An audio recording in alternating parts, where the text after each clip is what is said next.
குளறுபடிகளுடைய உச்சமாக இருக்கிற குரூப் 4 தேர்வை ரத்து செஞ்சுட்டு மறுதேர்வு நடத்தப்படணும்னு எதிர்க்கட்சி தலைவர் எடப்பாடி பழனிசாமி தமிழக அரசை வலியுறுத்தி இருக்காரு.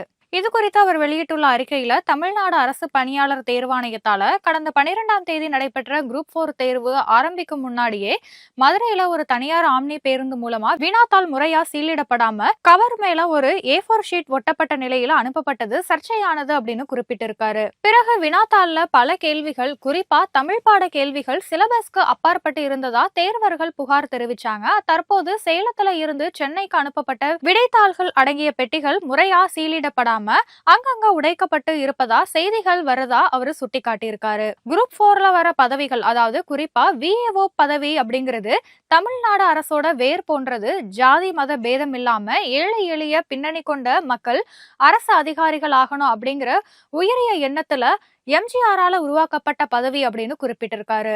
பல லட்சம் மாணவர்களுடைய கனவாக இருக்கக்கூடிய குரூப் 4 தேர்வை முறையா நடத்தாம திமுக அரசு மெத்தன போக்கோட உச்சத்துல இந்த தேர்வை நடத்தி தேர்வர்களோட வாழ்க்கையோட விளையாடி இருக்கு அப்படின்னும் இது வன்மையா கண்டிக்கத்தக்கதுன்னு குறிப்பிட்டிருக்காரு.